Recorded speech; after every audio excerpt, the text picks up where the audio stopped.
Satomi, even to the peril of my life.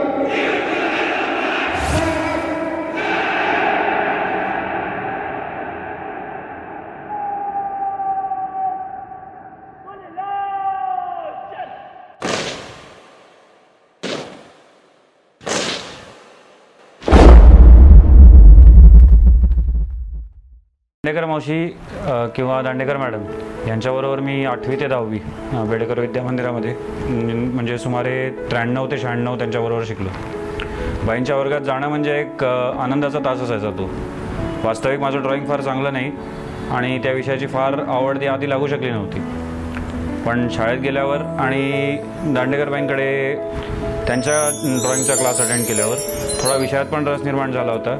आणि बाईंचं नेहमी म्हणणं असायचं की ड्रॉइंग म्हणजे असं नाही आहे की याच पद्धतीने चित्र काढायला हवं किंवा त्याच पद्धतीने तुम्ही चित्र काढायला हवं, पण तुमच्या मनाची जी इच्छा असते किंवा तुमच्या मनातले जे भाव असतात ते कागदावर उतरवता तुम्हाला यायला हवे. या पद्धतीने बाई आम्हाला शिकवायच्या आणि बाईंच्या बरोबर तो ड्रॉइंगचा क्लास आम्हाला खूप आवडायचा. असं वाटायचं की 2-3 क्लास अजून चालला असता तर बरं झालं असतं. याशिवाय या दरम्यान बाई आमच्याकडून बऱ्याच करिक्युलर ॲक्टिव्हिटीजमध्ये पण आमच्याबरोबर होत्या.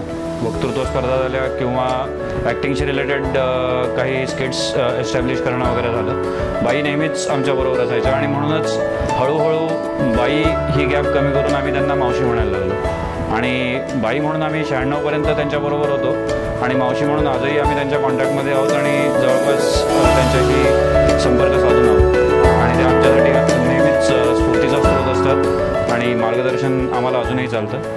मी सध्या आर्मीत असल्यामुळे थोडं त्यांच्याशी येणं जाणं उठणं बसणं कमी असलं तरी सुट्टीवर आल्यावर मावशीला माहिती असणं की मी सुट्टीवर आहे आणि सुट्टीवरून परत जाताना एकदा कमीत कमी मावशीचा आशीर्वाद घेणं हे आम्ही अजूनही फॉलो करतो. आणि एक चांगली मजा वाटते, एक चांगलं घरचं वातावरण असतं आणि मावशीबरोबर शिकायला आम्हाला अजूनही आवडतं आणि आजही मावशीकडे बरंच शिकवण्यासारखं काय काय आहे. आम्ही त्यांना भेटत राहतो आणि त्यांचे स्टुडंट म्हणून आम्हाला एक अभिमान वाटतो की दांडेकरबाई आमच्या शिक्षिका होत्या आणि आज माझ्या मावशी आहेत. बाईंच्या चित्रकलेच्या तासामध्ये अजून एक महत्त्वाची गोष्ट असायची. फक्त चित्रकलाच नाही, त्या क्लासमध्ये किंवा त्या तासांमध्ये एक वेगळंच आयुष्य अनुभवायला मिळायचं आणि ते आयुष्य म्हणजे कथांचं आणि कादंबऱ्यांचं. त्याच्यासाठी मला सगळ्यात मोठा मिळालेला टेकअवे होता त्यांनी एक वाचायला सुरुवात करून दिलेली कादंबरी एका अस्सल माणसाची कहाणी. या पुस्तकामध्ये एका रशियन फायटर पायलटची पूर्ण कथा आहे, ज्याच्यामध्ये तो पायलट फ्लाईंग करत असताना क्रॅश लँड करतो, त्याचे दोन्ही पाय जातात, 18 दिवस जिवंत राहतो आणि मग 2 तुटलेल्या पायांसोबत तो परत एकदा फायटर पायलट बनतो. आणि एवढ्या स्फूर्तीदायक गोष्टींनंतर मला आर्मीमध्ये किंवा एअरफोर्समध्ये जाण्याचं ॲक्च्युली ध्यानात आलं किंवा मनात आलं आणि त्यानंतर मी त्या दृष्टीने प्रयत्न केले. पण सांगण्याची महत्त्वाची गोष्ट म्हणजे चित्रकला किंवा एक विषय या विषयामध्ये किंवा एका क्लासरूममध्ये आमचा तो क्लास किंवा तो तास कधीच अडखळून किंवा अडकून राहिला नाही. क्लास नेहमी त्यापेक्षा फार जास्तच काहीतरी देऊन जायचं आणि बाईंशी बोलणं किंवा बाईंना भेटणं एक वेगळाच अनुभव असायचा. मी बऱ्याच कादंबऱ्या त्यानंतरही वाचल्या आणि आजही पुस्तक वाचण्याचा बऱ्यापैकी छंद जोपासून आहे आणि दांडेकरबाई त्याच्यामध्ये एक महत्त्वाचं कारण आहे. वेगळ्या वेगळ्या कादंबऱ्यांना बाई फक्त सुरुवात करून द्यायच्या आणि त्यांचं म्हणणं असायचं की पुढल्या वेळी मी या कादंबरीचा पुढचा एखादा पाठ किंवा पुढची काही गोष्ट वाचून दाखवण्यापेक्षा आता तुम्ही त्या कादंबरीबद्दल बोला किंवा तुम्हाला त्यातून काय शिकायला मिळालं याच्याबद्दल सांगा. आणि जर पर्सनली माझ्याबद्दल बघायला गेलं तर आज मी आर्मीमध्ये आहे आणि एका अस्सल माणसाची गोष्ट या कादंबरीचं आणि त्या कथेचं या सत्याशी किंवा माझ्या जीवनाशी फारच जवळचा संबंध आहे. त्यामुळे बाईंचा जितके आभार मी मानू शकतो तितके कमीच होतील. नमस्कार, मी शशांक शिरीष केतकर, म्हणजेच तुम्हा सर्वांचा लाडका श्रीरंग गोखले आणि ज्यांनी माझं नाटक पाहिलं असेल त्यांचा लाडका कुणाल दीक्षित. दांडेकरबाईंविषयी सांगायचं तर खूप गोष्टी आहेत, खरंच खूप गोष्टी आहेत. कारण आयुष्यातला जो सगळ्यात महत्त्वाचा काळ असतो तुमच्या, तुमच्या जडणघडणीचा जो काळ असतो, जेव्हा तुम्ही शाळेत असता, जेव्हा तुम्ही 10वी पास होणार असता, तो जो पिरियड असतो तो सगळ्यात इंटरेस्टिंग, सगळ्यात मजेशीर आणि खूप काही शिकवणारा पिरियड असतो तुमच्या आयुष्यातला. आणि मला असं वाटतं की 7वी, 8वी, 9वी, 10वी ही 4 वर्ष मी माझी डॉक्टर बेडेकर विद्या मंदिर या शाळेतनं मी पासआउट झालो. आणि तिकडे आमच्या सगळ्याच्या लाडक्या सगळ्या शिक्षिका होत्या, त्यापैकी एक म्हणजे दांडेकरबाई. मला माहीत नाही कला गुण खरंच कुठे आमच्यात पेरले गेले असावेत मुलांच्यात. त्याचं खरंच मूळ तुम्ही विचाराल तर दांडेकरबाईंमुळेच हे झालं असेल, कारण त्यांनी आमच्याकडनं शाळेमध्ये जी नाटकं बसवून घेतली, आकाशवाणीला आम्ही काही कार्यक्रम केले, त्यांचं चित्रकला शिकवणं आणि नुसती चित्रकलाच नाही तर त्याच्यातनं माणूस घडवणं, ही जी त्यांच्याकडे कला आहे ना, त्याच्यातनं आपसूक काही गोष्टी तुमच्यामध्ये रुजत जातात आणि त्या नकळत तुम्हाला पुढे काहीतरी फळ देतात. तर मला असं वाटतं की आज मी जो कोणी आहे, आज जो काही मी तुमच्यासमोर एक कलाकार म्हणून येऊ शकलो आहे, ते निश्चित दांडेकरबाईंनी जे काही कलागुण माझ्यामध्ये रुजवले, तर त्याचंच हे फळ असेल असं मला वाटतं. दांडेकरबाई तेव्हा जितक्या ॲक्टिव्ह होत्या तितक्याच आजही ॲक्टिव्ह आहेत. त्या स्वतःच्या पायावर तितक्याच खंबीर अजूनही उभ्या आहेत. तितकीच छान कला त्यांच्यात आहे. चित्रकला तर आहेच, त्यांचा मुलगा तबला वाजवतो, शिवाय त्या ओरिगामीचे क्लासेस घेतात, खूप काय काय करतात. ते मला सतत फोटोज पाठवत असतात की आज मी हे काहीतरी केलं, दिवाळीत त्या पणत्या रंगवतात. सो अनेक ॲक्टिव्हिटीज त्यांच्या सतत चालू असतात आणि त्या चिरतरुण असण्याचं मला वाटतं हेच कारण आहे, कारण त्या आतून तरुण आहेत. तुम्ही जोर मनापासून आणि मेंदुनी तरुण असताना तुम्ही कधीच म्हातारे होत नाही, तुमचं वय कधीच वाढत नाही. तर मला असं वाटतं की हेही त्यांच्याकडनं शिकण्यासारखं आहे आणि जेवढं काही मला शिकता येईल तेवढं मी सतत शिकत राहणार आहे. आणि पुन्हा एकदा बाई तुम्हाला खूप खूप नमस्कार. भूषण पटेल त्या सुप्रिटेंडंट होत्या आणि त्यांनीही कलेला पूर्ण जवळजवळ म्हणजे पूर्ण वाव दिला होता. त्यामुळे आम्हालाही तिथे एक्सपेरिमेंट करायला खूप वाव होता. तिथली जी 12 वर्षाची नोकरी होती ती खूप एन्जॉय केली. किती पगार मिळतो ह्याला महत्त्व नव्हतं, पण त्यातून मिळणारं, कामातून मिळणारं समाधान आणि त्यांच्या चेहऱ्यावरचं समाधान आम्ही काम करत असलेलं बघून ह्याच्यातच सगळं मिळालं. त्याच्यानंतर मी 1992 साली डॉक्टर बेडेकर विद्या मंदिर या मराठी माध्यमाच्या शाळेत आले आणि मग तिथून माझ्या एक वेगळीच काय म्हणतो कलाटणी असं म्हणणार नाही मी, पण एक टर्निंग पॉईंट मिळाला की तिथे जी काही मी ॲक्शन केली त्याची रिॲक्शन मला खूप छान मिळाली.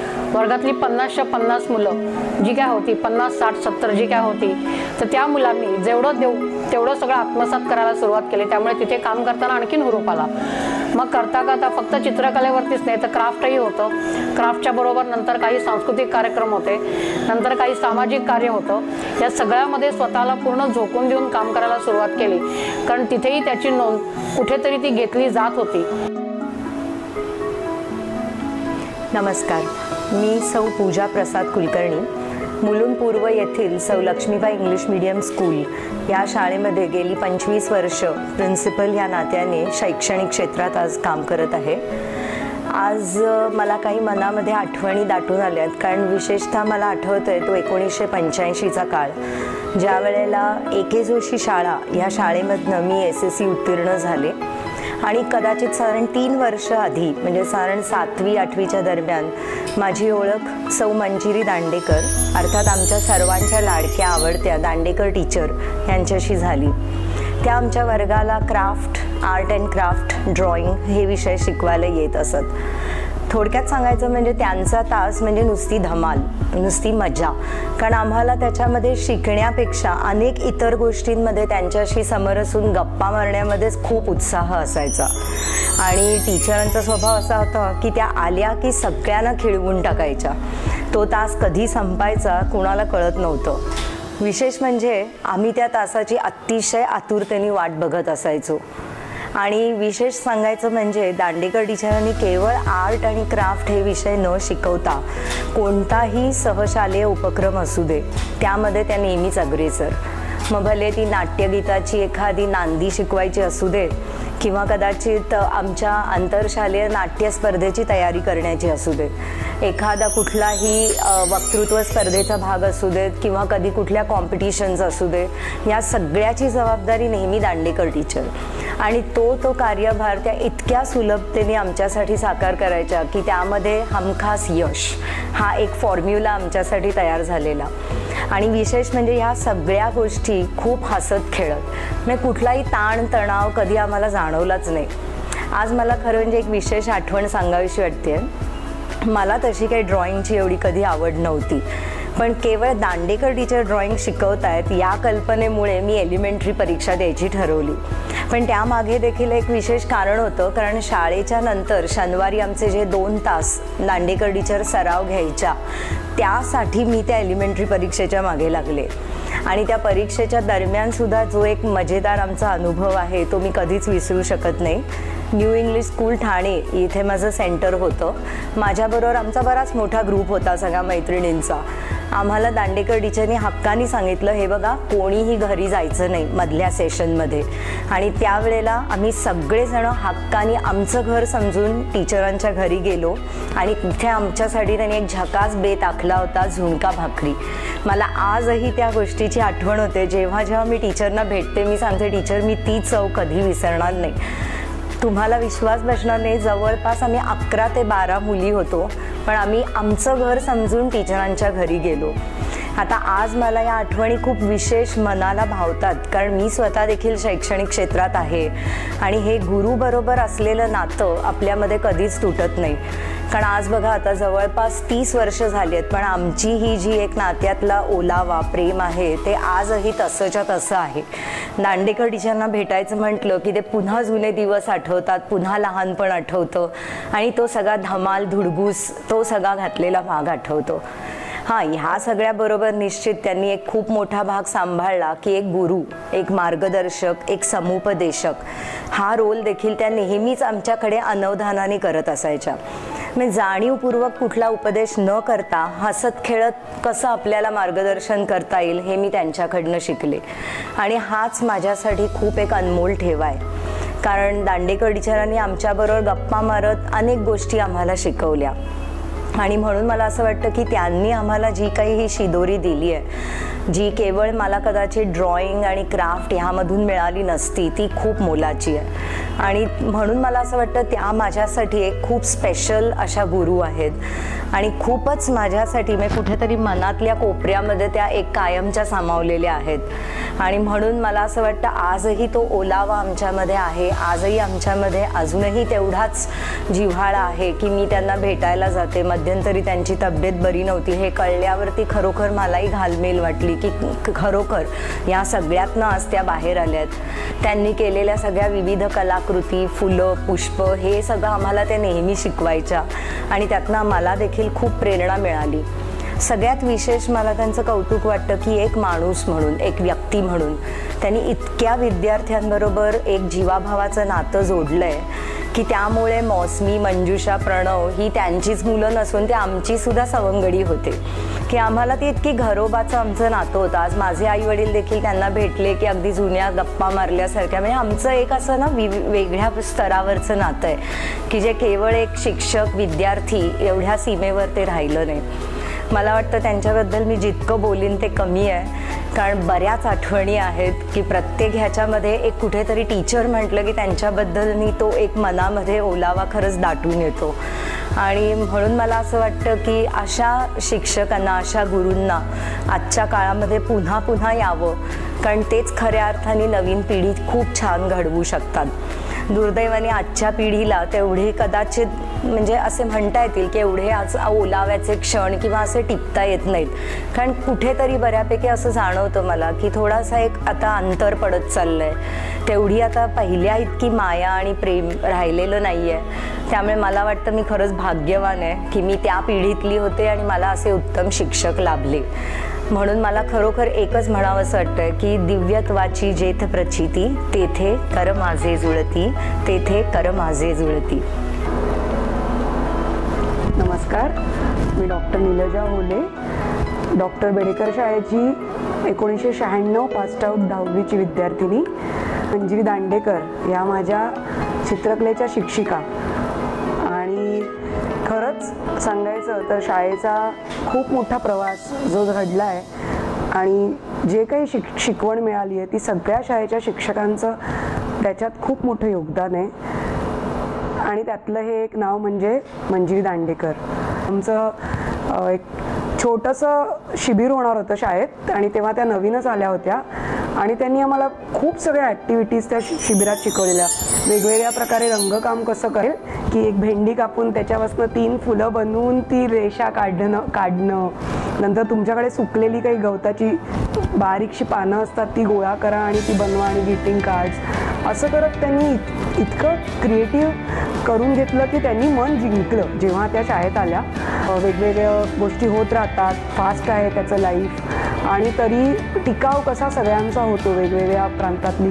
आणि आम्हाला जगायचं, आम्हाला फुलायचेमध्ये मॅडमनी बेस घेतलं होतं की मुलांवर खूप सगळं शिक्षणाचं ओझं आहे आणि आम्ही सगळे 13 जणं आम्ही त्याच्यात होतो आणि 3 जणं पेटीवादन, तबलावादन असे होते ज्यांचे आम्ही सगळे एकत्र सहकारी होतो आणि त्यांनी खूप आमच्यावर मेहनत करून घेतली ते पथनाट्य बसवताना आणि वी वन प्राईज. आम्हाला पहिलं पारितोषिक मिळालं आणि शाळेतच नाही केवळ आम्ही हे नाटक बाहेर जाऊन नंतर 11वीमध्ये सुद्धा हे पथनाट्य सेम मॅडमनी लिहिलेल्या बेसवर केलं.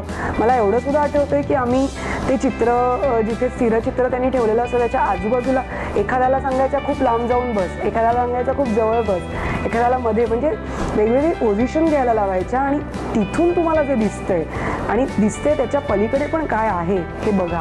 आणि आय थिंक त्याचा आयुष्यात मला खूप आत्ताही वापर होतो आहे की आपण नेहमी बॉक्सचं बघण्याचा प्रयत्न करतो, आउट ऑफ द बॉक्स नाही विचार करत. शी गेव दॅट लर्निंग.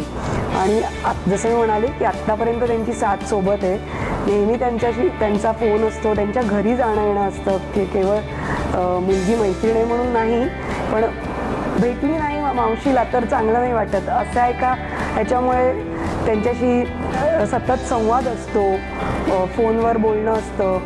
आणि डॉक्टर आहे, 2 क्लिनिक्स प्रॅक्टिस करते आहे, डेंटल, मी स्वतः दातांची डॉक्टर आहे, 2 डेंटल क्लिनिक्स आहेत. त्याच्या व्यतिरिक्त मी ध्यान आणि मेडिटेशनचा खूप मोठा प्रवास केला आहे. मी विपश्यना शिकले, त्याच्यानंतर रेकी मास्टर झालेले आहे, त्याच्यानंतर आत्ता मी आर्ट ऑफ लिव्हिंगमध्ये पण योगा कोचिंग आणि टीचर्स, हे सगळं म्हणजे असं जर एकच संघ करायचं झालं तर याचं क्रेडिट सगळ्या शिक्षकांना आणि त्यातलं पहिलं नाव शिक्षकांमध्ये मंजिरी मॅडमचं येतंच. कारण त्या आल्यानंतर बेडेकर शाळेचं आमचं जे रूप होतं, त्या चित्रकलेचा तो वर्ग होता, तोच सगळा बदलला होता. स्थान भरून काढतात, जे हृदयात जर स्थान द्यायचं असेल तर त्यांचं स्थान हे खरंच सर्वप्रथम राहील. आणि मी आभार मानते अभिजित रसाळचे की त्यांनी मला इथे संधी दिली, माझ्या क्लिनिकमध्ये येऊन त्यांनी छोटीशी शूट घेतली आहे आणि 2 शब्द बोलण्याची संधी दिली. धन्यवाद. मी मौसमी भिडे, आधीची मौसमी दांडेकरबाईंची मुलगी मोठी. आम्ही 91ला पासआउट झालो. सध्या आम्ही आता आई म्हणजे मैत्रीण, बेस्ट फ्रेंड ॲट सच. आधी आई ड्रॉइंग टीचर म्हणून आणि नंतर ज्या काही गोष्टी शेअर करता येतील मैत्रिणीशी होणार नाही इतक्या मोकळेपणाने मी आईशी शेअर केलेल्या आहेत, आजही करते. She is my inspiration for everything. माझं नाव आमोद योगेश भिडे. माझी आजी मला उन्हाळ्याच्या सुट्टीमध्ये मला भरपूर काही शिकवते. त्यातच काही फुलं, कधी काही असंच पेपर क्राफ्ट असं काही शिकवते. कधी क्लास झाल्यावर त्याच्यातलं पण काही मला शिकवायची. हाय अभिजित, एक तर तुला धन्यवाद आणि आभार तुझे की तुझे आईला हे गुरुदक्षिणेच्या स्वरूपात जे काही भेट देणार आहेस त्याच्यासाठी. आम्ही ना कधीच विचार नव्हता केला की असं आईसाठी कोणी आम्ही काही करू, की आईबद्दल बोलायची आम्हाला काही कधी वेळ येईल. कारण आमचं जनरली नेहमी बोलणं होतच असतं आईबरोबर की जे काय आहे ते. कारण आमच्या घरी असं वातावरण आहे की कोणालाही आम्हाला ज्याच्याबद्दल आवडलं नाही आवडलं आहे ते आम्ही मोकळेपणाने घरी बोलतो. त्याच्यामुळे आईसाठी स्पेशली काही मला बोलायचं आहे असं आम्ही कधी विचार नव्हता केला. आणि जेव्हा तू मला सांगितलंस की म्हणजे तुला आईबद्दल बोलायचं आहे आणि मी अशी शॉर्ट फिल्म करतोय, खूप विचार केला रे. पण इतके सारे विचार आणि इतक्या साऱ्या आठवणी येतात तिच्या माझ्याकडे की तुझी एक पूर्ण शॉर्ट फिल्म माझ्यावरच संपेल की मी आईबद्दल काय बोलते त्याच्यावरती. तर मला वाटतं मी प्रयत्न करते की मी थोडक्यात तुला आईबद्दल काही सांगते. असं पहिली गोष्ट सांगायची तर तुझं डेडिकेशन. किंवा नेहमी सांगायचं तुला लाईफ आर्टलाईनमध्ये कशी आलीस. तुझी आई किंवा तिच्या घरची काही अशी बॅकग्राऊंड होती की कोणी आर्ट फील्डमध्ये आहे आमच्या साईडला, आईच्या साईडला. तिने मला एक गोष्ट सांगितली होती, तिचं ड्रॉइंग आहे ना खूप खराब होतं. तर ते खराब ड्रॉइंगमुळे तिच्या सरांनी तिची वही टाकून दिली.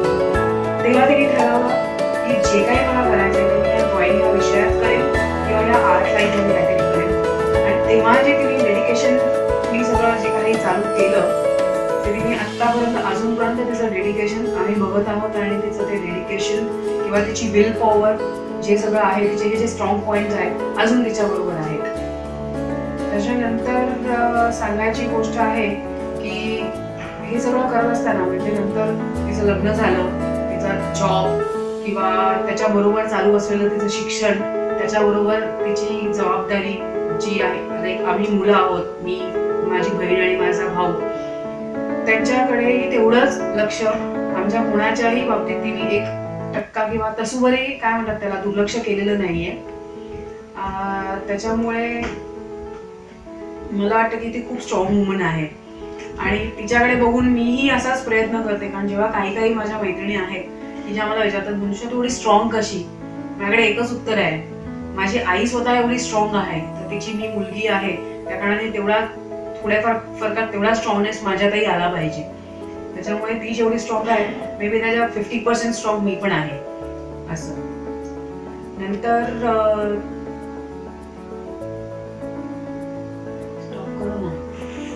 जसं की आम्हाला निघाला घरी घडवत होती ना तसंच ती या सगळ्या मुलांना घडवत होती आणि हे मी खूप जवळून बघितलंय, त्यामुळे तुला मी सांगू शकते. आणि आई आता जी काही सक्सेसफुल आहे, जे काही आईने आता नाव सगळं जे काही कमवलेलं आहे, नक्कीच तिचं त्यामागे तिचे स्वतःचे कष्ट आहेत, तिचं डेडिकेशन आहे, सगळं आहे.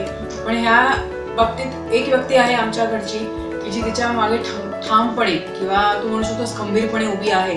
तिने जे काही डिसिजन्स तिच्या लाईफमध्ये घेतले, तिच्या करिअरच्या बाबतीत म्हणा किंवा तिच्या शिक्षणाच्या बाबतीत म्हणा, ते म्हणजे आमचे बाबा. आपण सगळ्यांनीच आत्ता की एंड का बघितला की त्याच्यामध्ये तू बघितलंस की तो लाईक रणवीर जो कोण हिरो आहे मला नाव माहीत नाही, पण तो करीनासाठी खूप सपोर्ट करून उभा राहतो. ठीक आहे. याच्यामध्ये हाय, मी अमृता. अभिजित जे काही करतोय आता ते आमच्या लाडक्या बाईंसाठी आहे, दांडेकर बाईंसाठी, आणि ते करताना मला खूप आनंद होतोय. फॉर्च्युनेटली त्याची माझी भेट झाली आणि हे घडू शकलो. दांडेकर बाईंबद्दल बोलायचं एका वाक्यात आणि एका शब्दात तर मी असं सांगेन की बेडेकर विद्यालयातला एक चालता बोलता सांस्कृतिक ठेवा जपणाऱ्या अशा त्या होत्या. त्यांचा आणि माझा तसं चित्रकलेचा काही संबंध नाही, कारण माझं चित्रकला जर त्यांनी जेव्हा जेव्हा पाहिली आहे तेव्हा त्यांच्या लक्षात आलं असेल की अमृता कुठे जवळपासही नाही आहे त्याच्या. पण त्यांच्या डोळ्यातली ती एक काय म्हणतात रे, तो शब्द नाही आठवत आहे. त्यांच्या डोळ्यातला तो एक स्पार्क होता. त्यांना जी सांस्कृतिक कला जपायची होती, ज्या काही आजूबाजूला घडामोडी घडायच्या चित्रकले व्यतिरिक्त, त्या त्यांनी आम्हाला खूप दिल्या. रादर मी त्यांच्याकडनं हे शिकले की 2 पायांवरती 4 पायांचं काम कसं करता येईल, तेवढ्या एनर्जीनी तेवढ्या चेतनेने त्या काम करायच्या. आणि ते त्यांनी खूप मोठा एक शिक्षणाव्यतिरिक्त जे आम्हाला दिलं असेल तर ती त्यांची एनर्जी जी आमच्यामध्ये आली आहे ती केवळ त्यांच्यामुळेच. अभिजित हे जे सगळं करतोय त्या मागचा त्याचा हेतू जेवढा मोठा आहे त्याच्याहून आमच्या बाई नक्कीच मोठ्या आहेत. पण त्या बाईंचा तो मोठेपणा जपण्यासाठी तो हे जे कष्ट घेतोय ते खूप लाख मोलाचे आहेत. आजकाल मुलं फक्त त्यांना जे करायचं असतं मोबाईल, इंटरनेट, व्हिडिओ गेम्स ह्या व्यतिरिक्त त्यांनी त्यांच्यातली कला किंवा त्यांच्यातले जे गुण आहेत ते बाहेर आणावेत, ते त्यांनी पाहावेत. त्यांच्या मनातलं जे काही आहे ते त्यांनी कागदावर उतरवावं. ते कितीही वाईट असू दे, कितीही चांगलं असू दे, आणि त्याच्यातनं आपण कसे घडत जातो ही एक गोष्ट जी दांडेकर बाईंनी आम्हाला शिकवली ती खूप चांगली आहे. All the best Abhijit. नमस्कार, मी कैलास कानडे. मी कॅपजिमनमध्ये असिस्टंट मॅनेजर म्हणून कामाला आहे आणि त्या व्यतिरिक्त मी इंटिरियर डिझायनिंग आणि ग्राफिक डिझायनिंगची छोटी मोठी कामं पण घेत असतो. कले क्षेत्रामध्ये आम्ही आज या पायरीवरती येऊन उभे आहोत त्याचं मी पूर्ण श्रेय आमच्या शाळेतील दांडेकरबाईंना देऊ इच्छितो. कारण की लहानपणापासूनच मुलांच्या मनावरती कलेबद्दल उत्सुकता कशी रुजवावी हे काम त्यांनी अतिशय उत्तमपणे केलेलं आहे. जेणेकरून लहान मुलांना त्या कलेबद्दल आवड निर्माण व्हावी. चित्रकला सोडूनही त्यांनी इतर बऱ्याच कलांवरती भर दिला होता, जसे की मुलांना चित्रकला, क्राफ्ट किंवा PT किंवा अजून सांस्कृतिक कार्यक्रम याच्याबद्दल त्यांनी भरपूर प्रोत्साहित करण्याचा प्रयत्न केला. म्हणजे एखाद्या मुलाला जर का चित्रकला सोडून दुसऱ्या कलेबद्दल आवड असेल तर त्याला त्यामध्ये कसा रस निर्माण करावा किंवा आपण प्रयत्न करू शकल्या तसे त्यांनी भरपूर प्रयत्न केले आणि ज्याचा फायदा आम्हाला आज आमच्या जीवनामध्ये होत आहे. जे आम्ही कला क्षेत्रामध्ये एवढ्या मोठ्या स्थानावरती येऊन पोचलो आहोत त्याचे पूर्णपणे श्रेय आम्ही दांडेकरबाई यांना देऊ इच्छितो. तर जर का तुम्ही इंटिरियर डिझायनिंग किंवा कुठल्याही डिझायनिंगची कामं करू इच्छित असाल तर मला नक्की संपर्क करा. माझा नंबर आहे 7738714999. थँक्यू. नमस्कार, मी मंजिरी दांडेकर आमच्या मॅडमबद्दल तुम्हाला जरा माहिती सांगतो. त्यांनी आमच्यासाठी केवढं काय केलं आहे ना आमच्या आयुष्यामध्ये, की त्यांनी आम्हाला ते चित्रकलेव्यतिरिक्त पण त्यांनी आम्हाला सामाजिक ज्ञान कसं देता येईल त्याच्यासाठी आम्हाला सहकार्य करायचं आहे. नंतर कधी आम्हाला कधी आमचा पिरियड ऑफ असेल तर त्या पिरियडला ते आम्हाला कधी मतलब PT PTचा आमचा एक पिरियड असेल तर PTच्या पिरियडला पण कधी आम्हाला ते येऊन सहकार्य करायचे, की कसा व्यायाम करायचा वगैरे. ते सर्व अनुभव त्यांनी आम्हाला त्यांच्यातला अनुभव त्यांनी आम्हाला शिकवला. त्यामुळे आमची जडणघडण तेव्हा घडली. त्या घडणीतून आम्ही आता आमच्या आयुष्यात आता व्यवस्थित आम्ही सर्वाय करू शकतो आहे. त्यासाठी मी डॉक्टर बेडेकर शाळेचे पण मी आभार मानतो आणि सौ मंजिरी दांडेकर मॅडमचं पण खूप खूप आभार मानतो. धन्यवाद. 1992 ते 2011पर्यंत जवळजवळ होते, म्हणजे 19 वर्ष मी तिथे होते आणि त्या 19 वर्षामध्ये मला मुलांकडूनही शिकायला मिळालं. मी मुलांना शिकवलं, पण त्याच्यामध्ये सुद्धा मुलांचा सहभागही खूप होता. कारण दर तासाला काय व्हायचं की तिथे त्यांना जेव्हा फ्री पिरियड असेल तर त्या फ्री पिरियडमध्ये मुलं कधी ड्रॉइंग हॉलमध्ये येऊन बसायचे आणि मग आमच्या गप्पा चालायच्या. मग तू कुठलं पुस्तक वाचलं, मी कुठलं वाचलं, या पुस्तकांवरनं सुद्धा म्हणजे मला खूप छान वाटायचं की आपल्याला वेगवेगळी माहिती मिळायची. काही मुलं विज्ञानातले म्हणजे बाल वैज्ञानिकची जी परीक्षा द्यायचे किंवा आमच्याकडे प्रोजेक्ट असायचे आणि त्या प्रोजेक्टला म्हणजे त्यालाही मार्क असायचे किंवा काही, तर ती मुलं जे काय प्रयोग करायची किंवा काही मग त्याचं ते लिहून देणं किंवा त्यांच्या बरोबर काही चार्ज करणं, ते करताना सुद्धा खूप मजा यायची आणि त्यांच्याकडनं शिकायला पण खूप मिळालं. म्हणजे अजूनही ती मुलं आठवण करतात की बाई तुम्ही त्यावेळेला आमचा प्रोजेक्ट पूर्ण लिहून दिला होता.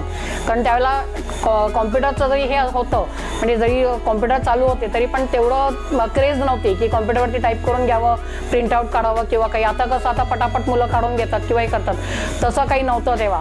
मग त्याच्यामुळे मग मी ते लिहून द्यायचे. ते लिहून द्यायच्या मागचा म्हणजे स्वार्थ आणि परमार्थ दोन्ही होता, की एक तर त्यांचं व्यवस्थित लिहून दिलं जावं आणि दुसरं म्हणजे त्याच्यात मला काही माहिती मिळत होती. तर अशा दृष्टीने काही त्यांचे प्रोजेक्ट लिहून दिले आणि ही एक छान गंमत झाली. काही मुलं अशी होती की एकदा अशीच गंमत झाली की मला वाटतं 6वी 7वीची मुलं असतील आणि त्यांना मी पहिल्यांदाच शिकवायला गेले होते. तर त्यावेळेला अशी गंमत झाली की ती पहिलाच पिरियड आणि मुलं अशी भेदरलेली अशी होती काहीतरी. तर मला समजेना की ही मुलं अशी भेदरलेली का आहे किंवा काय आहे, म्हणजे माझ्यात काही वैगुण्य आहे का काय काही समजेना. म्हणून मग मी तरी दोन पिरियड मी तसेच घालवले होते. पुढच्या 2 पिरियडला मग मी त्यांना सांगितलं की म्हटलं मागच्या वेळची तुमची चित्र माझ्या ह्याच्यासाठी म्हणजे तेवढं माझं समाधान नाही झालं. म्हटलं तुम्ही एवढे घाबरून का काढलेत. तर मग हळूहळू मुलं एक बोलायला लागले की तुमच्या डोळ्यांची मला भीती वाटते, तुमचे घारे डोळे आम्हाला म्हणजे खूप हे वाटतात तसं. तर मग मी एक आयडिया सुचली. म्हटलं एक काम करा तुम्ही, जसं म्हटलं आमच्या अपेक्षा आहे की मुलांनी कसं वागावं, मुलांनी कसं करावं, तर तशा म्हटलं तुमच्याही अपेक्षा आहेत ना की शिक्षकाने आमच्याशी कसं वागावं किंवा आमच्याकडनं आम्हाला कसं शिकवावं. तर म्हटलं एक काम करा, तुम्हाला जर माझ्याशी बोलायची भीती वाटत असेल ना, तुम्ही पत्र लिहा आम्हाला.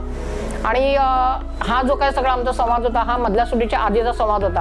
आणि म्हटलं तुम्ही पत्र लिहा. तर म्हटलं पत्रात काय लिहाल तुम्ही. म्हटलं मंजिरी ताई लिहा, दांडेकर बाई लिहा, काकू लिहा, मावशी लिहा, जे तुम्हाला वाटले ते लिहा. काही नाही वरती मायना लिहिलं तरी पण चालेल, फक्त मला तुमच्या भावना समजायला हव्यात एवढंच आहे. आणि मी तो विषय तिथे सोडून दिला. म्हटलं काही यांची पत्र येणार नाही आत्ताच्या याच्यावरनं तरी.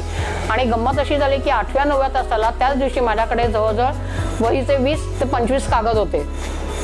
आणि त्याच्यामध्ये म्हणजे त्या मुलांनी असं लिहिलं की तुमच्या घाऱ्या डोळ्यांची भीती वाटते, मग तुम्ही डिझाईन आम्हाला असं शिकवा, हे असं शिकवा असं. मग त्याच्यावरनं एक कल्पना आली की त्यांना कसं हवंय माझ्याकडनं. तर ती एक कल्पना आली. आणि मग नंतर अशी गंमत झाली की तो पत्रांचा सिलसिला जवळजवळ ती मुलं 8वीत जाईपर्यंत हा चालू होता. मग कधी त्याच्यामध्ये काय व्हायचं की त्यांचे काही पर्सनल प्रॉब्लेम असायचे. बट त्या पत्र लिहिताना त्यांना एक सांगितलं होतं की ते प्रत्येकाच्या पत्राला उत्तर मिळेल असं नाही, मी सरसकट उत्तर देईन, त्यातलं तुमच्या पत्राचं उत्तर तुम्ही शोधून घ्यायचे की माझ्या पत्राला कुठलं उत्तर मिळाले ते. आणि मग असं करता करता 8वीपर्यंत ते झालं. 8वीला मी त्यांना एलिमेंटरीला होते आणि मग 9वीला ती मुलं सकाळी जाणार होती, मी दुपारीच होते. बाई आम्ही नापास होऊ का या प्रश्नाने मला अक्षरशः हसायला आलं. म्हटलं का रे? नाही आता आम्ही पुढच्याशी 9वीत जाणार, मग तुम्ही नसणार शिकवायला ना. म्हटलं हरकत नाही, आपली इंटरमिजिएटच्या क्लासला तर भेट होईल. आणि जवळजवळ 9वीपर्यंत सुद्धा म्हणजे का मुलांची काही पत्र मी अजून ठेवली आहेत जपून की त्याच्यामध्ये काय होतं. म्हणजे त्यांनी पर्सनल प्रॉब्लेम पण सांगितले होते. त्यांना फक्त एवढंच सांगितलं की तुमच्या पत्रातले एकही अक्षर या 4 भिंतींच्या बाहेर जाणार नाही. त्याच्यामुळे त्यांना खूप असं कॉन्फिडन्स वाटला आणि ती मुलं प्रत्येक गोष्टीने सांगत होती, आज माझ्या याच्याशी भांडण झालं, आज माझ्या तिच्याशी भांडण झालं, मग त्या मॉनिटरने हे केलं. म्हणजे इतके बारीक सारीक सुद्धा होते. पण फक्त मी एवढाच विचार केला सायकोलॉजी दृष्टिकोनातून की कुठून तरी त्यांना मोकळं व्हायला मिळते, की असं त्यांना वाटतं ना की इथे मोकळं झालं तर आपलं काम पुढचं चांगलं होईल किंवा मला एक समाधान मिळते. तर तेवढं समाधान फक्त मी त्यांच्याकडनं मिळवलं. ते बेडेकरमध्ये आल्यानंतर मुख्याध्यापकांनी मला खूप काही म्हणजे शिकायला मिळालं. तिथे आल्यानंतर त्यांनी पूर्ण सपोर्ट केला. तसंच इतर सहकाऱ्यांचाही मला सपोर्ट खूप मिळाला. आणि मुलांचा तर विचारायचंच नाही.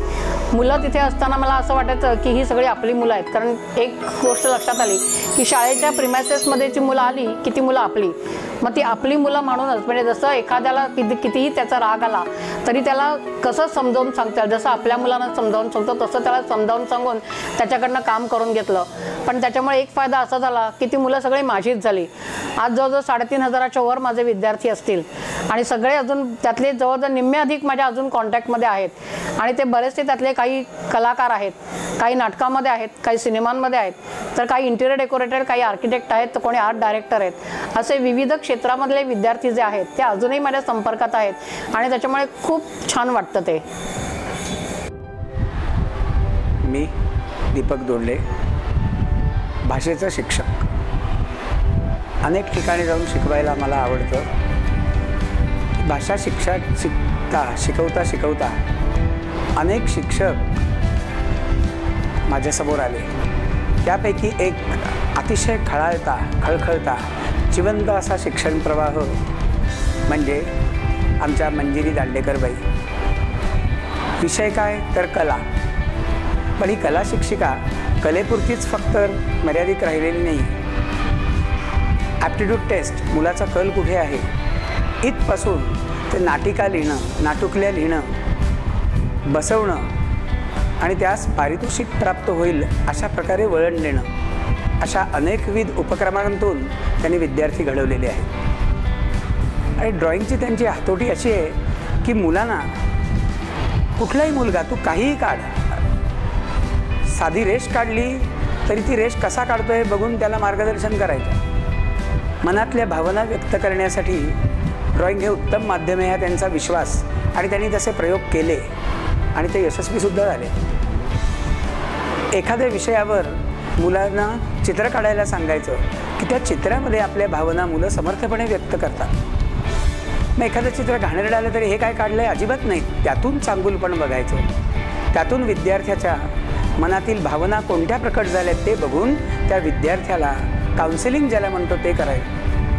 इतकं थोडं म्हणजे भाषेच्या शिक्षकालाही जे सहजासहजी शक्य नाही काही वेळेस ते त्यांनी करून दाखवलेलं आहे. मुलं शाळा सोडून कॉलेजला गेली इतकंच नव्हे, आपलं करिअर जवळजवळ करिअरला तयार झाली, ती शिकून पूर्ण झालं तरीसुद्धा दांडेकरबाईंच्या घराकडे त्यांचे पाय वळतात. आपलं एखादं यश बाईंना सांगताना त्यांना स्वर्गीय आनंद होतो हे मी पाहिलेलं आहे. आणि बाईंचं वैशिष्ट्य म्हणजे दुसऱ्याला जे मार्गदर्शन करतात तेच मार्गदर्शन आपल्या घरातही त्यांनी आचरणात आणलं आहे.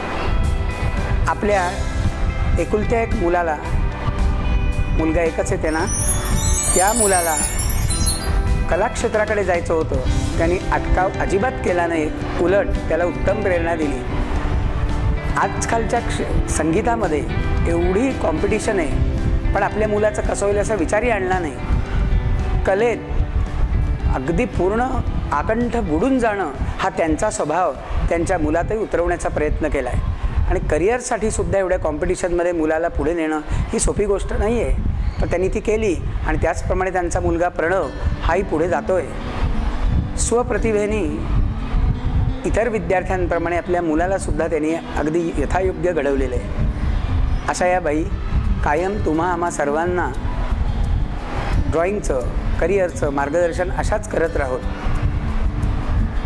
धन्यवाद. नमस्कार, माझं नाव विलास कोळी, कला शिक्षक, बेडेकर विद्या मंदिर. या शाळेत जवळजवळ 23 वर्षाचा सेवाकाल पूर्ण झालेला आहे सध्याच. आणि या 23 वर्षामध्ये मला खूप असे अनुभव आलेले आहेत, पण त्यातले चांगले अनुभव थोडक्यात, आणि ते सुद्धा माझ्या सहकारी दांडेकरबाई यांच्याविषयी थोडक्यात सांगण्याचा प्रयत्न करतो. जेव्हा मी पहिल्यांदाच 1993 लागलो, त्यावेळेस पहिलीच ओळख आमच्या जुन्या इमारतीमध्ये दुसऱ्या मजल्यावरच्या चित्रकला वर्गात झाली होती. जरा वेगळं वाटलं, कारण माझ्यासाठी हा सगळा अनुभव नवीन होता. आणि त्यात बाईंची माझी ओळख नसल्या कारणाने जरा अजूनच वेगळेपण जाणवत होतं. छोटासा पण चांगला अनुभव सांगतो की जिथून खरी ओळख दांडेकरबाईंची माझी कशी झाली. तर 3-4 वर्षामध्ये गेलेत आणि आमचं ॲक्च्युली पुण्याला एक 8 दिवसाचं प्रशिक्षण लागलं होतं. खरं त्या प्रशिक्षणमध्ये आम्ही एकमेकांना ओळखायला लागलो आणि तिथून मग आम्हाला एकमेकांचे स्वभाव कळलेत. आणि तेव्हापासून त्यांनी अगदी मला लहान भाऊ समजून अगदी माझ्या पाठीशी खंबीरपणे सतत मोठ्या बहिणीसारख्या त्या माझ्या पाठीशी राहिल्यात.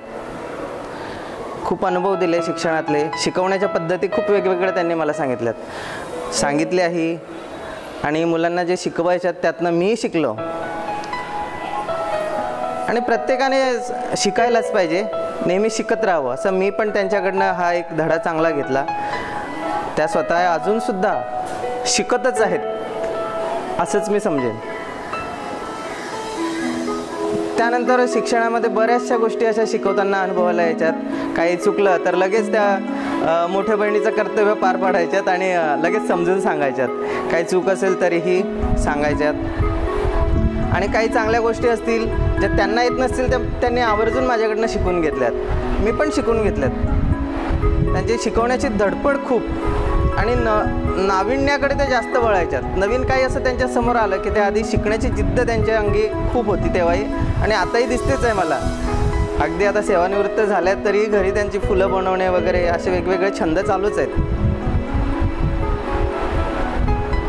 विद्यार्थ्यांना आपल्या विषयामध्ये गोडी कशी निर्माण होईल याकडे ते अगदी सातत्याने त्या प्रयत्नशील असायच्यात.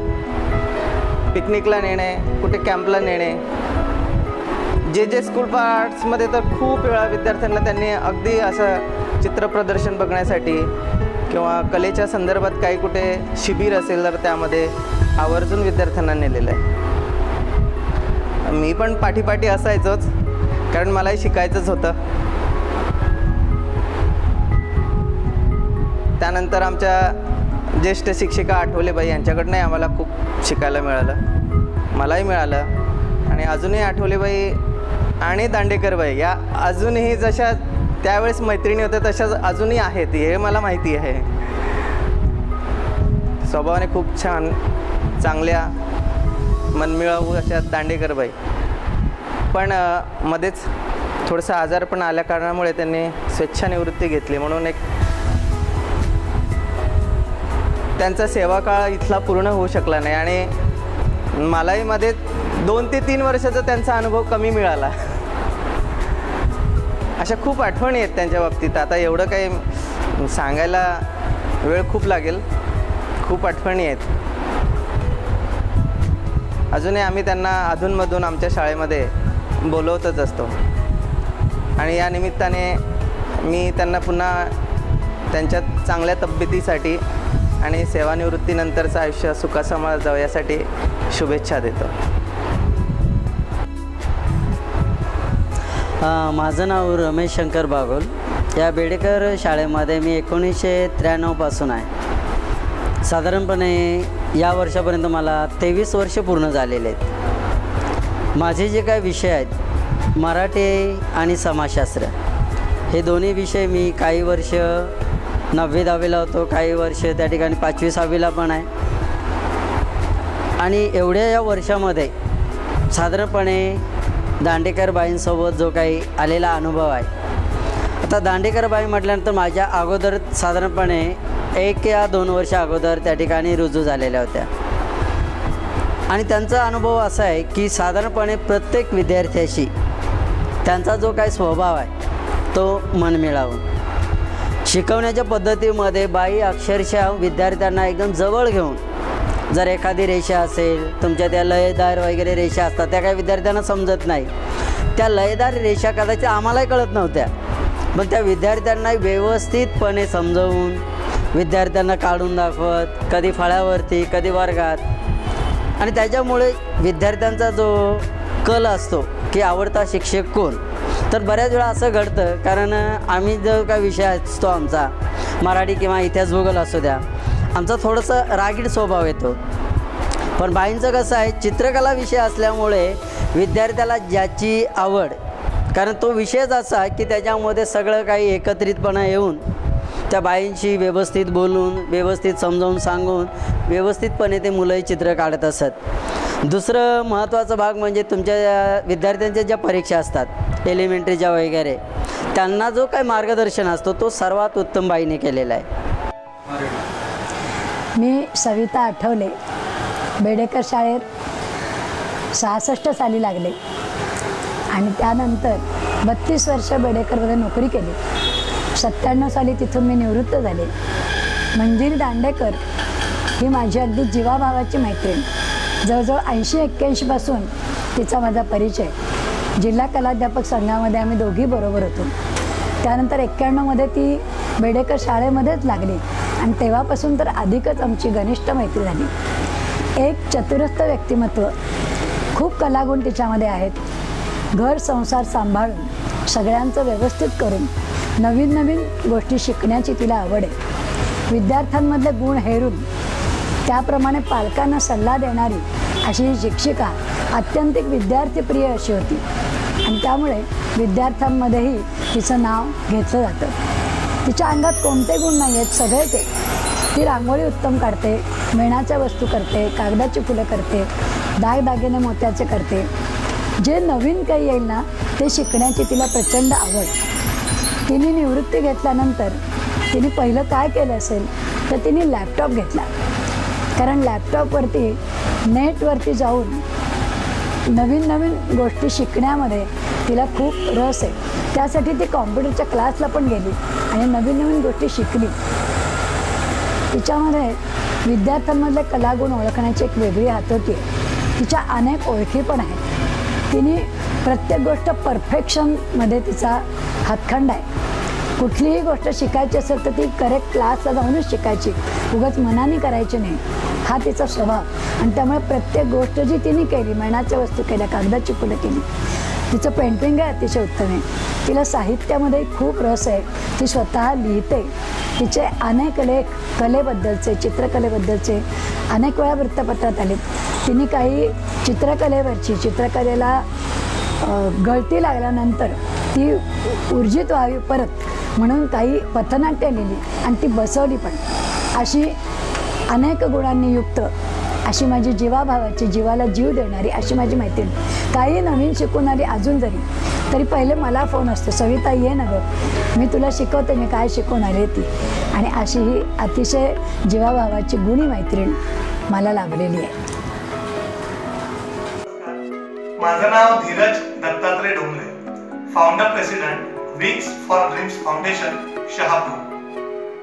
वि स खांडेकरांच्या ययाती कादंबरीमध्ये एक वाक्य आहे, आयुष्याच्या प्रवासात आपणा सर्वांच्या वाटा केव्हा ना केव्हा तरी सुटतातच. शेवटी ज्याला त्याला आपल्या वाटेने पुढे जावंच लागतं. अशाच एका वाटेवर मला एक व्यक्तिमत्व भेटलं आणि म्हणून मी या रस्त्यापर्यंत येऊ शकलो. ते व्यक्तिमत्व म्हणजे माझ्या ठाण्यामध्ये बेडेकर शाळा आहे, त्या शाळेचा मी विद्यार्थी आणि त्या शाळेमध्ये मला भेटल्या आमच्या दांडेकरबाई. दांडेकरबाईंबद्दल काय सांगू. दांडेकरबाई असा विषय शिकवतात की ज्या विषयाला आजही सगळीकडे दुय्यम स्थान आहे. बघा, दांडेकरबाई शिकवतात चित्रकला.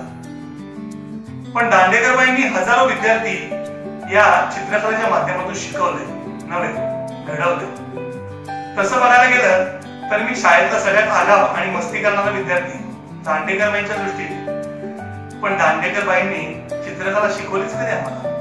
दांडेकरबाईंनी तर आम्हाला जगण्याची कला शिकवली आणि या जगण्याच्या कलेमुळेच कदाचित हळूहळू आम्ही चित्रकला शिकत गेलो. मला सांगायला आनंद वाटतो की आज गेल्या 10 वर्षापासून शहापूरमध्ये मी जे काही सामाजिक कार्य करतोय ना, या संस्थेच्या माध्यमातून त्या सामाजिक कार्यामध्ये दांडेकरबाईंचा मोलाचा वाटा आहे. बघा, आम्हाला एक छोटं फुलपाखरू असायचं शाळेमध्ये. त्या फुलपाखरामध्ये वेगवेगळे रंग भरायला बाईंनी शिकवले आणि त्या फुलपाखराच्या मध्ये पाणी असायचं आणि ते ब्रशने आम्हाला कसं गिरवायचं त्या शिकवायचं. पण ते रंग भरता भरता आमच्या आयुष्यामध्ये बाईंनी रंग कधी भरले हे सांगताना मला खरंतर भरून येते. आणि अशाच बाईंबद्दल आदर व्यक्त करण्यासाठी, प्रेम व्यक्त करण्यासाठी मी जेव्हा जेव्हा ठाण्याला जातो तेव्हा तेव्हा बाईंना भेट घेतो. आजही बाईंची जगण्याची उमेद आणि चित्रकलेबद्दलची आस्था बघितली तर मन अक्षरशः भरून येतं. एखाद्या नवतरुणाला सुद्धा लाजवेल असं हे व्यक्तिमत्व म्हणजे दांडेकर. आणि या चित्रकलेच्या माध्यमातून बाईंनी जे काही हजारो विद्यार्थी घडवले ते विद्यार्थी आज कोणी चित्रपट क्षेत्रामध्ये आहे, कोणी उद्योग क्षेत्रात आहे, कोणी सामाजिक क्षेत्रामध्ये कार्य करत आहे. अशा या दांडेकर बाईंना माझा मानाचा मुजरा किंवा वंदन. आजच्या युगामध्ये असा गुरु भेटण्यासाठी सुद्धा 10 पिढ्यांचं बळ आवश्यक असतं.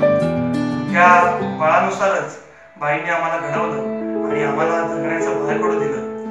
मी 6वी मध्ये असताना पहिल्यांदा माझी आणि बाईंची भेट झाली होती आणि साधारण मी 6वीत असताना एकदम ठग मुलं या कॅटेगरीमध्ये जी असतात तसं ठरवलं गेलं होतं. मला माहीत नाही शाळेतल्या शिक्षकांची आणि बाकीच्या लोकांची पार्श्वभूमी याच्या मागे काय होती, पण तरीसुद्धा मी 6वीत असताना बाईंनी एकदा मला बोलवलं आणि माझ्या आईला पण माझ्यासोबत बोलवलं आणि त्यांनी सांगितलं की एक काम करा, मी पहिल्यांदा छंद वर्ग नावाचा एक प्रयोग सुरू करते, तर त्याच्यामध्ये तुम्ही ह्याला पाठवून द्या. आणि पहिल्यांदा मी या छंद वर्ग या प्रकारामध्ये गेलो आणि मग तिथे रांगोळी असेल, चित्रकला असेल, संगीत असेल, अशा वेगवेगळ्या कलांमध्ये मला त्यांनी इन्व्हॉल्व करून घेतलं. आज ज्या काही कला माझ्या परीने मी करतोय त्या सगळ्या बाईंमुळे. आणि मी पूर्वी ठरवला गेलो होतो, पण त्या कलांमध्ये वेगवेगळ्या पद्धतीने कॉन्सन्ट्रेशन होऊन कदाचित माझं व्यक्तिमत्व बदलायला बाईंनी इनडिरेक्टली मला भाग पाडलं. आणि स्वतःबद्दल काय सांगायचं असं नाही, पण 9वीत असताना आमच्या शाळेमध्ये आदर्श विद्यार्थी नावाचा एक पुरस्कार दिला जातो, तर तो मला मिळाला. म्हणजे 6वी ते 9वी या 3 वर्षामध्ये एक ठग मुलगा शाळेतला आदर्श विद्यार्थी होऊ शकतो, हा संपूर्ण प्रवास जो काही घडला तो फक्त बाईंमुळे घडला असं मला वाटतं. आणि आमचा जो चित्रकलेचा वर्ग होता तर आम्ही असे सगळे रांगेत बसायचो आणि थोडीशी गडबड वाढली की बाईंचा एकच फॉर्म्युला असायचा, 1 2 3 बास. असं केल्यानंतर तुम्ही शांत झालंच पाहिजे. शिक्षकांचं ऐकून त्यांना रिस्पेक्ट देणं या पिढीमधली, या कॅटेगरीतली जी पिढी होती त्यातली बहुधा आमची शेवटी होती. त्यामुळे बाईंनी असं म्हटलं की आम्ही शांत व्हायचो.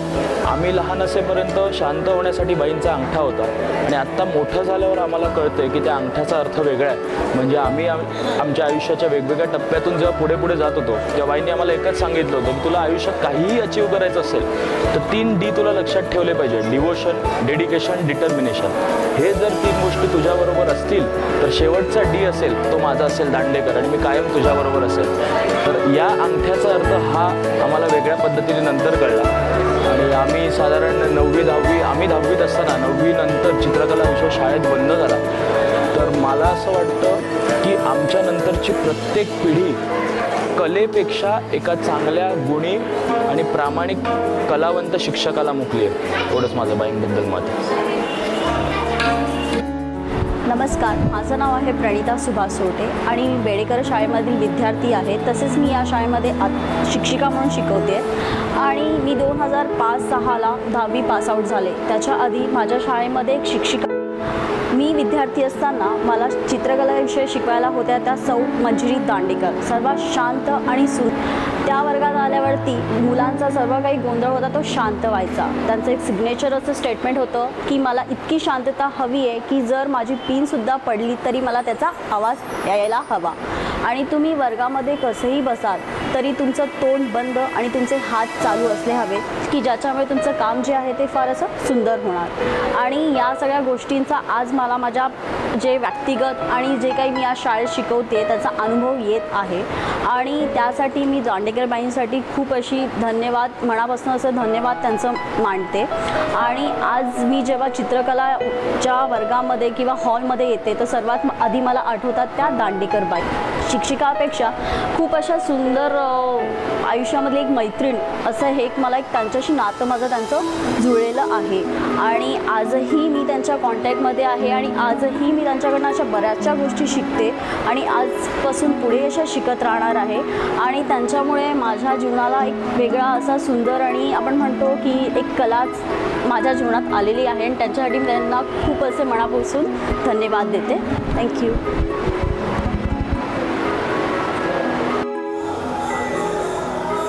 चित्रकलेचा वर्ग म्हणजे मुलांचं दुसरं घरच होतं जवळजवळ. ज्या मुलांना घरी अभ्यास करायला जागा नसायची त्यावेळेला मग मी त्यांना सांगत असे की तुम्हाला जर अभ्यासाला जागा नसेल तर ज्यावेळेला ड्रॉइंग हॉल रिकामा असेल, तुम्हाला फ्री पिरियड असेल तर तेव्हा तुम्ही ड्रॉइंग हॉलमध्ये येऊन बसा आणि तुमचा अभ्यास करा.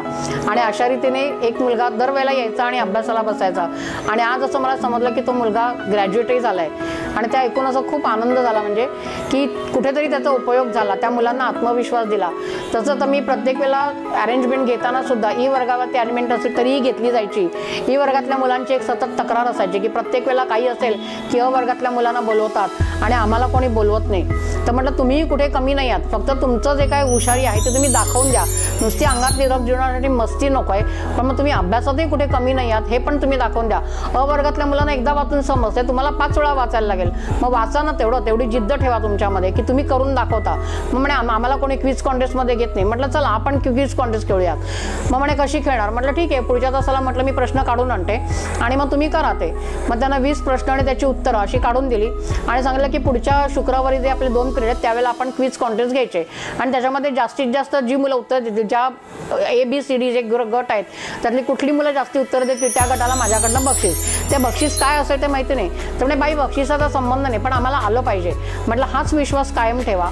आणि मग नंतर त्यांना ते 20 प्रश्न दिले आणि नंतरच्या तासाला ज्यावेळेला त्यांची क्विज कॉन्टेस्ट घेतली त्यावेळेला 20 पैकी जवळजवळ 18 प्रश्नांची उत्तरं त्यांना देता आली. आणि त्याच्यानंतर मी त्यांना फक्त गोळ्या दिल्या, बाकी काही दिलं नाही. पण त्या गोळ्या मिळाल्या तर सुद्धा त्यांच्या चेहऱ्यावरचा जो आनंद होता तो मला खूप काही देऊन गेला. आणि मग त्या मुलांनी पत्राला सुरुवात केली की बाई तुम्ही आम्हाला हा जो विश्वास दिलात हा आम्हाला आयुष्यभर पुरणार आहे.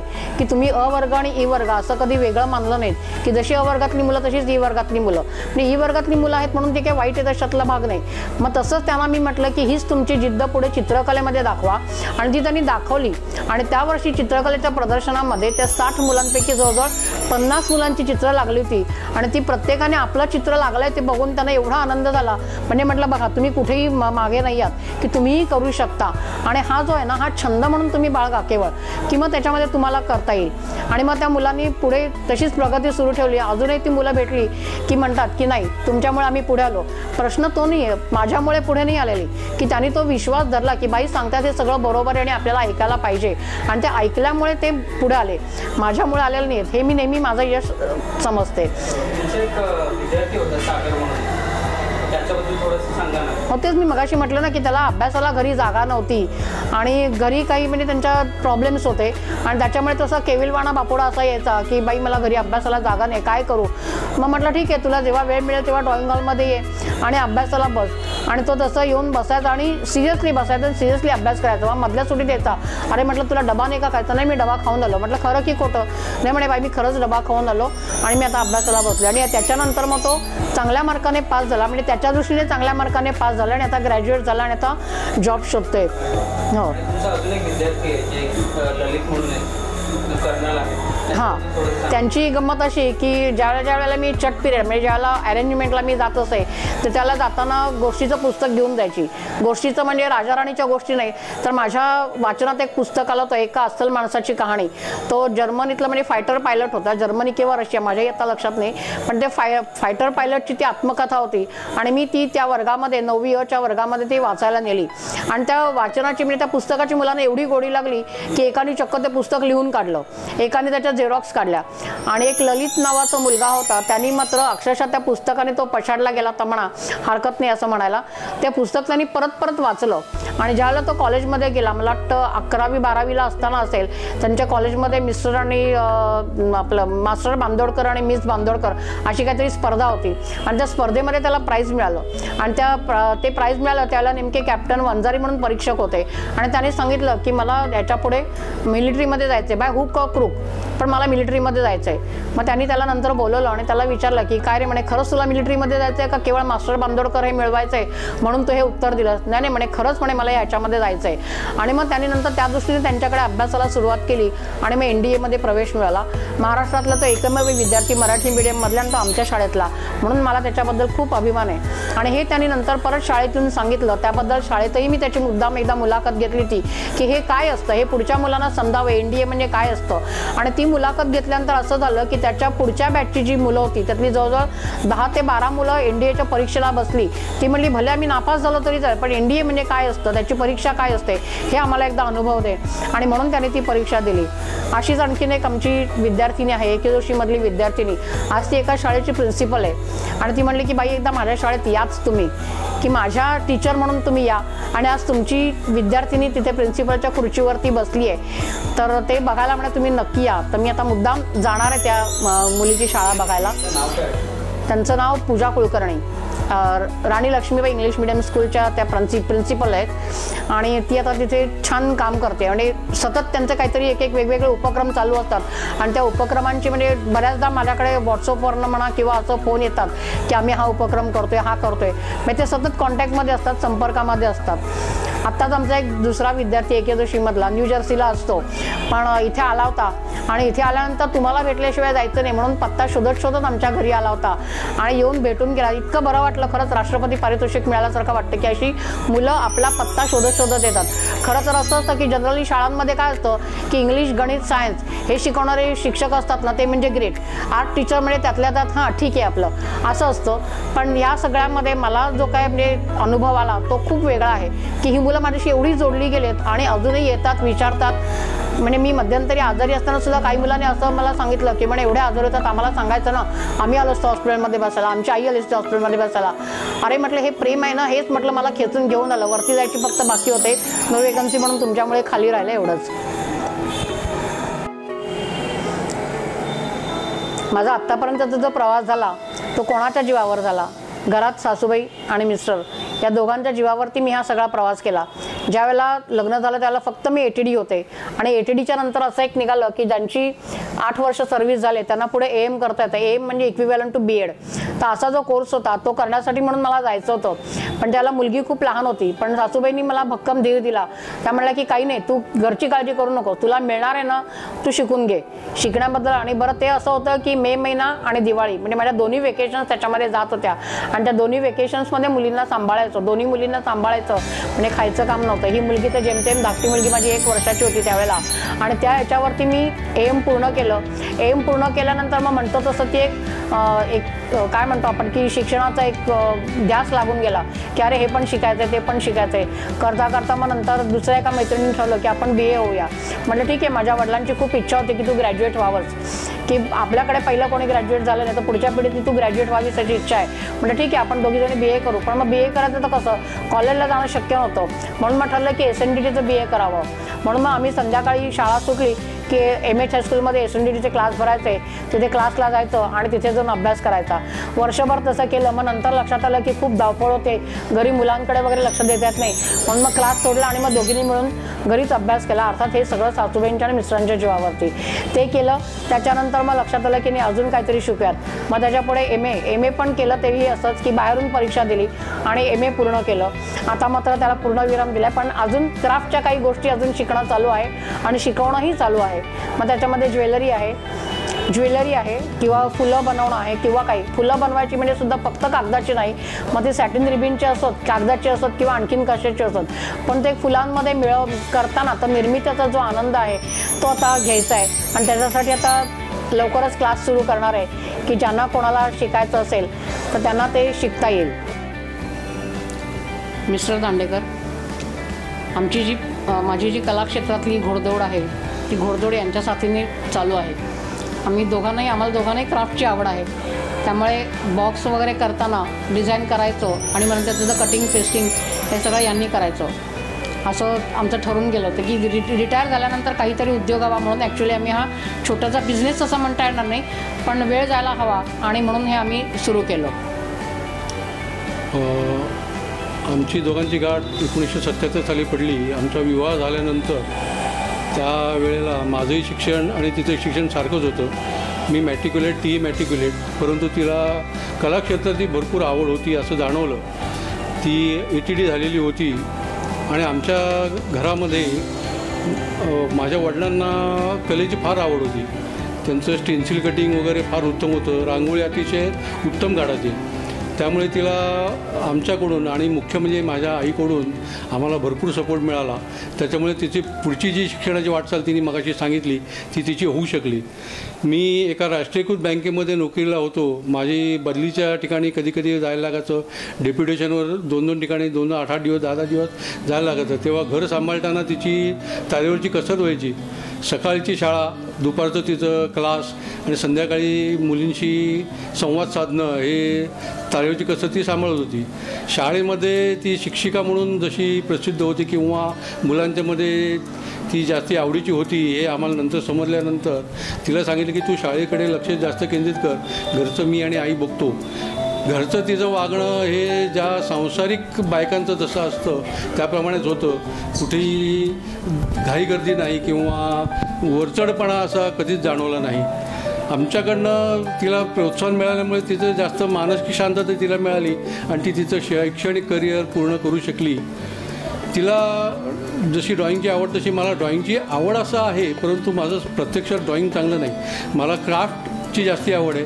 मी वस्तू बनवणं पेपरच्या याच्यामध्ये माझी आता थोडीशी गती आहे. आता आम्ही गणपतीच्या वेळेला कधीही बाहेरनं कधी डेकोरेशन विकत आणली नाही. आम्ही स्वतः सगळे डेकोरेशन दरवर्षी करतो आणि यंदाच्या वर्षी फुलांचं डेकोरेशन केलं. त्याच्यामध्ये कार्विंगचा प्रकार बराच होता. त्यामुळे आम्ही असं ठरवलं की थेरॉटिकल सगळं तिने करून द्यायचं, मला जसं पाहिजे तसं. मला स्वतःला काढता येत नाही, पण मला कसं पाहिजे ते मी दुसऱ्याकडनं काढून घेऊ शकतो. त्यामुळे ती शिक्षित असल्यामुळे तिच्याकडनं सगळं मी पेपरवर करून घ्यायचो आणि प्रॅक्टिकल मी स्वतः करायचो की मला कसं पाहिजे ते मी पूर्ण नंतर त्याचं निर्माण करतो. अशा प्रकारे आमची हे सांसारिक वाटचाल आत्तापर्यंत अतिशय उत्तमपणे आणि काही वादविवाद न होता सुरू आहे आणि अशी चालू राहील. हा माझा मुलगा प्रणव दांडेकर तबला विशारद आहे. पखवाजही वाजवतोय, ऑक्टोपॅडही वाजवतोय आणि आता स्वतःचा नादवेद हा ग्रुप त्याने तयार केला आहे. जवळजवळ 10-11 मुलं आहेत त्याच्यामध्ये आणि ते नादवेद हा एक त्यांचा जो ग्रुप आहे त्याच्यामध्ये जुनी नवी मराठी हिंदी गाणी आणि इन्स्ट्रुमेंटल असं त्यांचा एक तो ग्रुप आहे आणि तो 2-2.5 तासाचा ते कार्यक्रम करू शकतात. 10वी नंतर त्यांनी हेच एक क्षेत्र निवडलं होतं. मी प्रणव दांडेकर. आज मी जो म्युझिक फील्डमध्ये जो आहे, लोक मला ओळखतात ते केवळ माझ्या पेरेंट्स पालकांमुळे ओळखतात. मला पूर्णपणे पाठिंबा जो त्यांनी दिला त्याच्याबद्दल मी काय थँक्यू तर म्हणू शकत नाही, पण मलासुद्धा अभ्यासाची आवड नव्हती, नाहीच आहे म्हणा, पण केवळ पाठिंब्यामुळे मी आज म्युझिक क्षेत्रामध्ये पाय रोवलेत. आणि जे पण लोक मला ओळखतात आज म्युझिक क्षेत्रामध्ये, थोडंफार, बरंच नाही पण थोडंफार ओळखतात, ते केवळ माझ्या आईवडिलांमुळे आणि माझा ग्रुप जो बनला आहे तो सुद्धा आमच्या घरच्यांमुळेच आहे. प्रॅक्टिस आमच्या घरीच चालते. रात्री 12-12:30पर्यंत आमची प्रॅक्टिस चालते. ते आम्हाला सहन करतात.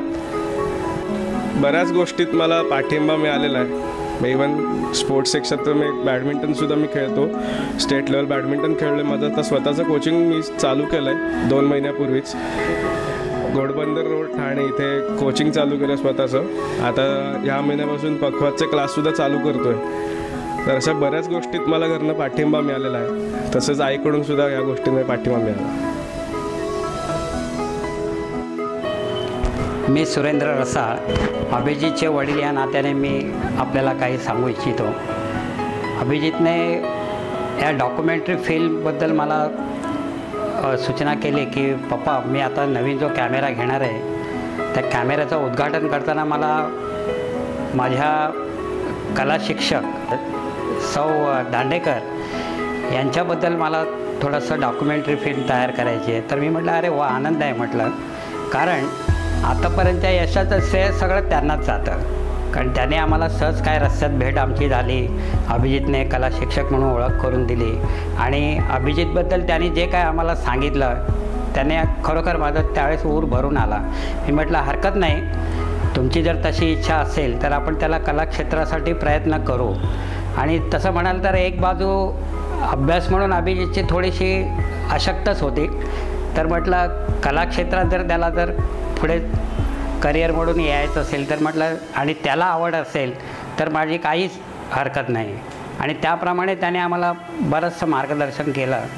अभिजितने त्याची 10वी इयत्ता पूर्ण झाल्यानंतर कलाक्षेत्रामध्ये प्रवेश घेतला आणि जी झपाट्याने त्याची प्रगती झाली म्हणजे आम्ही खरोखर म्हणजे इतके आनंदी आहोत. आणि ह्या सगळ्याचं श्रेय सौ दांडेकर मॅडमना जातं की त्यांनी योग्य मार्गदर्शन आम्हाला केलं. आम्ही त्यांच्यावर विश्वास टाकला आणि त्या विश्वासाचं सार्थक माझ्या मुलाने केलं. आज मला हे ते सगळं बघून खूप आनंद होतो आहे. आणि खरोखर मॅडमचे आम्ही आभार तर कसे मानावे मला प्रश्नच आहे, पण मी खरोखर खूप आनंदी आहे. मला हे परत परत म्हणा असं वाटतं की आता ह्या डॉक्युमेंटरीमध्ये बराचसा भाग त्यांच्याबद्दल बोलण्यात आलेला आहे. बऱ्याच जणांनी आपले मतं व्यक्त केली आहेत, पण कला शिक्षक म्हणून त्यांनी फक्त चित्रकलेचाच अभ्यास घेतला नाही तर मुलं घडवण्यासाठी जो प्रयत्न केला ना त्याबद्दल मी पुन्हा पुन्हा त्यांचे धन्यवाद मानतो. हरि ओम. नमस्कार, मी सौ प्रतिमा रसाळ, अभिजितची आई. आज अभिजितचं कौतुक करावं तेवढं थोडंच आहे. आज तो जो काही घडलं आहे तो सौ दांडेकर बाई यांनीच त्याला मार्गदर्शन करून आज तो ह्या फील्डमध्ये उभा आहे आणि जे काही श्रेय द्यायचं आहे ते मला सौ दांडेकर बाईंना द्यायचं आहे. धन्यवाद. नमस्कार, मी अभिजित रसाळ, दांडेकरबाईंचा विद्यार्थी. ही फिल्म बनवण्यासाठी मी जे प्रयत्न केले, जे कष्ट केले त्यासाठी आधी धन्यवाद देतो दांडेकरबाईंचे की त्यांनी मला अनुमती दिली ही फिल्म बनवण्याची. ही फिल्म बनवण्याचा मागे उद्देश असा की चित्रकला शिकवणारे शिक्षक त्यांचा उल्लेख कधीच केला जात नाही किंवा जे विद्यार्थी होतात त्यांचं पुढे काय होतं, कसं होतं. बरं, आज मी जो उभा आहे तो सगळा त्यांच्यामुळेच. ही इच्छा मी पूर्ण करूया. मला तर अभ्यासात कधी आवड नव्हतीच, तर मी म्हटलं चला ही इच्छा मी पूर्ण करूया आणि काहीतरी वेगळं करून दाखवूया. तर आज जो काही मी उभा आहे तो दांडेकरबाईंमुळे. परत मला DNAकडनं एक अवॉर्ड मिळालं आहे. माझे वडील आणि मी काही इको फ्रेंडली गणपती बनवतो, त्यासाठी आम्हाला अवॉर्ड मिळालं आहे.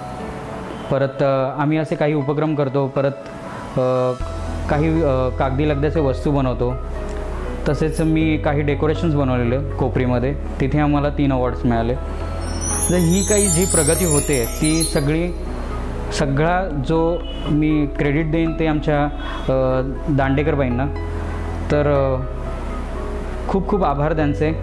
तसेच ही फिल्म ज्यांनी मला मदत केली म्हणजे माझे सहकारी, कॅमेऱ्याच्या मागे असणारे तेजस आहे, वैभव आहे, रुचिकेत आहे, सिद्धेश आहे, अशी बरीच मंडळी आहेत की ज्यांनी मला कॅमेऱ्याच्या मागे असताना पण खूप मदत केली आहे. म्हणजे हे शूटिंग चालू असताना लाईट्स वगैरे अरेंजमेंट करणं त्यांनी खूप मदत केली. तर त्यांचे थँक्यू म्हणणार नाही, पण ते माझे ॲज अ फ्रेंड्स, मित्र, भाऊ सगळेच आहेत माझे. त्यामुळे जर थँक्यू म्हटलं त्यांना आवडणार नाही. तर आणि विशेष आभार म्हणजे मिस्टर शशांक केतकर. त्यांनी मॅडमच्या एका फोन कॉलवर आम्हाला एक इंटरव्ह्यू, एक बाईट देण्यासाठी परवानगी दिली किंवा लगेच मेकअपच्या रूममध्ये किंवा मेकअप चालू असताना आम्हाला थोडासा वेळ दिला तर त्यांच्यासाठी मी आभार मानेन. परत बाईंचे जे विद्यार्थी ज्यांनी एका फोन कॉलवर मला सांगितले हां मी तयार आहे, मी लगेच म्हणजे एवढं फटाफट जुळून आलं आणि आज ही एक चांगली फिल्म बनवता आली. ही फिल्म बनवण्याचा उद्देश असा की प्रत्येकजण म्हणतो की अरे मला काहीतरी जीवनात करायचं आहे, मला काहीतरी मोठं व्हायचं आहे. तर कलाक्षेत्र हे आपण एक नगण्य म्हटलं जातो किंवा आपण म्हणतो की नाही काय कलाक्षेत्र काय, सगळे व्यसनी मंडळी असतात किंवा आपण एक वेगळा दृष्टिकोन म्हणतो. तर नाही, एक छान माध्यम आहे ॲडव्हर्टायझिंग, एक छान माध्यम आहे हे कला, की आपण architecture, interior, graphic designer, web designer असे आपण बनू शकतो. आणि कला ही आपण सादर करण्यासाठी हे एक अतिशय उत्तम माध्यम आहे की ज्याने आपले मनातले भाव व्यक्त करण्यासाठी एक छान टूल आहे असं मी म्हणेन. तर मी परत एकदा दांडेकरबाईंचे शतशः आभार आणि माझ्या पाठीमागे हे असेच सतत त्यांचे आशीर्वाद राहतील ही अपेक्षा. आभार मानायचं म्हटलं तर माझे आई बाबा, परत माझी बहीण, माझी बायको, ह्या सगळ्यांचेच आभार मानेन, कारण त्यांनी वेळात वेळ काढून ही संधी दिली मला हे करायचं. परत अहोरात्र करत होते तेव्हा त्रास त्यांना होत होता, तो त्यांनी सहन केला, त्याबद्दल परत एकदा मनापासून त्यांचे आभार. धन्यवाद. या शिक्षकांचे, या शिक्षिकांचे ऋण कसे फेडावे, या शिक्षकांचे, या शिक्षिकांचे ऋण कसे फेडावे, ऋण कसे फेडावे, ऋण कसे फेडावे, या शिक्षकांचे, या शिक्षिकांचे ऋण कसे फेडावे, या सर्व